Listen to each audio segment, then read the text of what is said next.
वाडगंगामा अवैध उत्खनन विरुद्ध नेकपाको आपत्ति। वाडगंगा नगरपालिकामा भइरहेको अवैध नदीजन्य पदार्थ उत्खनन विरुद्ध नेकपा कपिलवस्तु जिल्ला समितिले कडा आपत्ति जनाउँदै ज्ञानपत्र बुझाएको छ। नेकपाले बुटोल, गुरुसिंगी, चन्द्रौटा सडक निर्माणको नाममा मापदण्ड विपरीत खनन भइरहेको आरोप लगाउँदै निर्माण कम्पनीले वातावरणीय सन्तुलन, स्थानीय कानून तथा नियमको उल्लङ्घन गरेको जनाएको छ। पार्टीले अवैध खनन रोक्न 7 बुँदे माग अघि सारेको छ, जसमा संलग्नहरूको विवरण सार्वजनिक गर्नु, दोहोरो डम्पिङ बन्द गर्नु, ड्युटी बाहिरका प्राविधिक काम रोकिनु लगायत छन्। माग नमानिए उत्पन्न हुने परिणामको जिम्मा वाडगंगा नगरपालिकाले लिनुपर्ने चेतावनी समेत दिएको छ। यस विषयमा नगरपालिकाको प्रतिक्रिया प्रतीक्षामा छ। पोखरा विमानस्थलमा अनियमितता, लेखा समितिको प्रतिवेदन सार्वजनिक। पोखरा अन्तर्राष्ट्रिय विमानस्थल निर्माणमा सुरुदेखि नै अनियमितता र भ्रष्टाचार भएको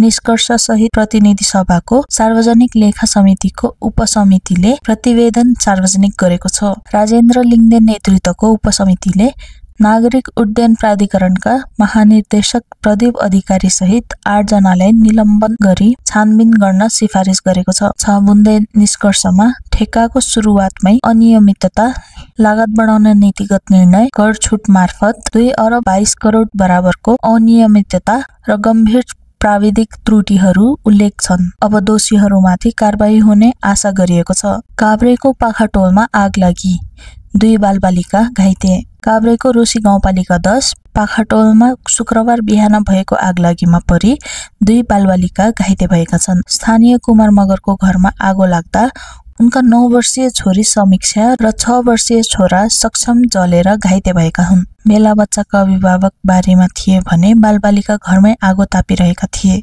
आग लागेपछि इलाका प्रहरी कार्यालय मंगलटारको टोलीले उद्धार गरी घाइतेलाई कीर्तिपुर बर्न अस्पताल पठाइएको छ। प्रहरीले आगो नियन्त्रणमा लिएको छ भने थप अनुसन्धान भइरहेको छ।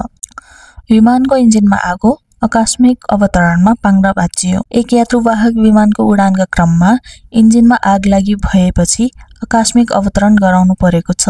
अवतरणको क्रममा विमानको एक पाङ्ग्रा भाँचिएको भए पनि ठूलो क्षति भने भएको छैन। पाइलटको सुझबुझका कारण विमान सुरक्षित अवतरण गराउन सकिएको हो। विमानमा रहेका सबै यात्रु सकुशल छन् र कसैलाई गम्भीर चोटपटक लागेको छैन। घटनाको अनुसन्धान भइरहेको छ भने प्रभावित विमानलाई सेवा स्थगन गरी मर्मत प्रक्रिया सुरु गरिएको छ।